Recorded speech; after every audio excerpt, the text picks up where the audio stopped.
Today I'm going to talk about laying laminate flooring, the interlocking type or click type. We had a problem here where one of the boards right in the middle was damaged, so we had to lift up a whole lot of boards to get to the damaged one. If you have a look at the floor here, I'll show you. The damaged one was about here, and we're starting to relay. Now there's one vital tip that I have to share with you, which I'll do in a moment. But first I want to tell you why we chose laminate over loose lay vinyl. Now loose lay vinyl is superior because you don't have to click them together, you don't need an underlay, and they water resistant. Whereas the ones that we use, the laminate, are not water resistant. And if you get a damaged one, you've got to pull up the whole lot. Whereas with the loose lay, you can just pull up the one that you want to pull up and replace it. And I'll just show you why we had to go with the laminate version. And that's given us the problem we have today. So if you take a look here, underneath we've got some old tiles, and these tiles have got quite a prominent grout line.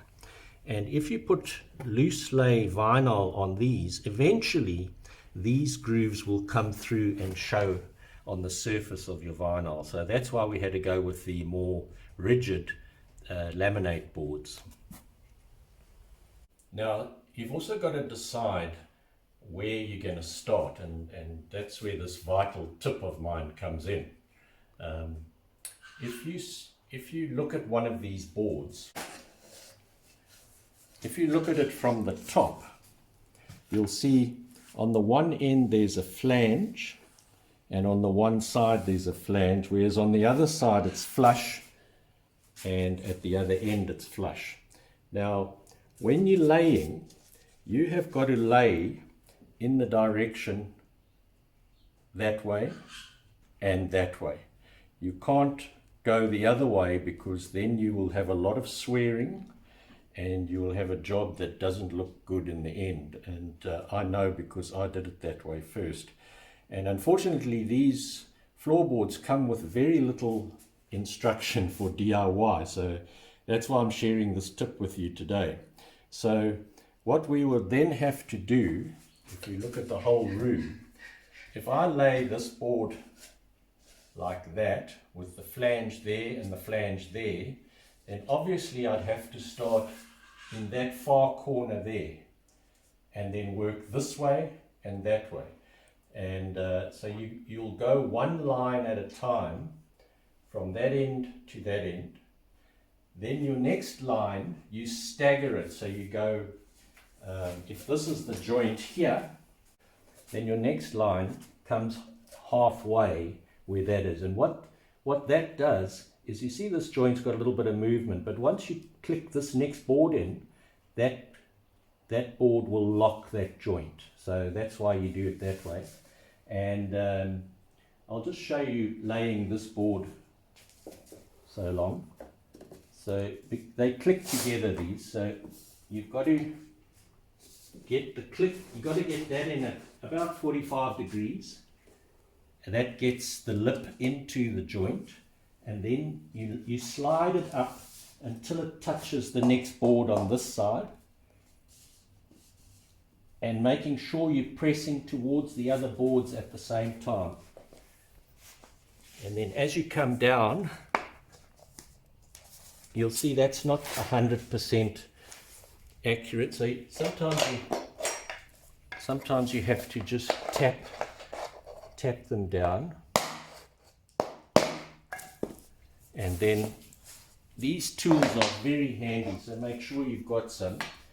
You put that on the end there, make sure you don't put it on the fitting, just on the board itself, and then if you give that a tap, that eventually closes up like that. So that's the laying of the boards. Now, one of the first things you have to do before you start laying or even thinking about it is to find out if your room is square. Because if it's not square and you start in one corner, your boards can end up going diagonal to the sides of the room. So it's quite important to just make sure they're more or less square. They don't have to be 100% accurate, and you can use a technique called the 3-4-5 triangle, and I'll show you how to do that. So this is how the 3-4-5 triangle works. For those of you who remember your Pythagoras, for a right angled triangle, the square on the hypotenuse is equal to the sum of the squares on the other two sides. And in this case, you can work it out if you want to. I've got the workings here. But if you measure 3 units this way, it can be anything feet or meters or half meters, whatever you want. 4 units that way and 5 units that way, then this angle should be 90 degrees. So what you do is you take your tape and you measure, say, 3 meters that way, and you mark it. And then you measure 4 meters this way and you mark it. Then you take your measuring tape and you go from that mark to this mark, and it should be 5 meters. If it's less than 5 meters, then your angle is less than 90 degrees. If it's more than 5 meters, then your angle is more than 90 degrees. Now, before you lay the boards, with these laminates, you have to put down a cushioning layer, which is like a spongy, foamy stuff. And what that does is it makes far less noise when you're walking on the boards, and it gives it a soft tread. Because these boards are very hard, it gives them a little bit of cushioning. So that's the reason for that. So you've got to lay all that down. The other very important thing you have to be concerned about is that these boards go through quite a bit of expansion with temperature change. So all around the walls, you have to leave about a 7mm gap to absorb the expansion. So all the walls will have a little gap. So that gives you a problem in that that gap has to be somehow covered. So you've got 2 choices with covering that gap, and I'll show you both of them now. If you have a look here, this room had skirting already. So we had a choice of lifting the skirting and getting the board right up to the wall with a 5mm gap, but that was a lot of work. So we decided to rather go with the second option, which is to use a bit of quadrant to close the gap. So once you've laid them, then you just put a bit of quadrant in like that, and you nail it, and that closes the gap for you. So you've still got your expansion joint, and you haven't had to take off your skirting. So now if you're starting in that corner there, like we had to, you can start with a full board, and you don't have to do any cutting. Put it up against the wall with a 5 or 7mm gap there. And what works quite well is an offcut, because you're going to have to do quite a bit of cutting of these boards. You can put that against the wall and just set your 5mm like that. And you need those spaces all along your wall when you start, because when you're tapping these boards, they can shift and close your gap against the wall. So you must leave your spaces in all the time, and that goes for the 2 ends as well. And then when you get to the bottom end, you'll have to cut boards. Okay, now these boards, obviously we cut them previously because we've laid this floor already, and you'll see that end there is flush, whereas this end has still got the fitting mechanism. So when you lay these, just make sure you've got your 5 to 7mm gap on the end. So we put that one in place. So he goes in at 45. You press this way and that way to keep that gap closed, and you press that way to slot it against this board. So there we go. And we go down, and that one's quite good.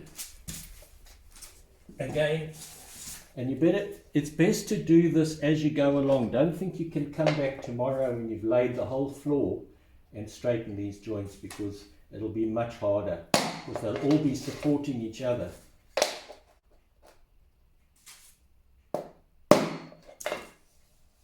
That's good.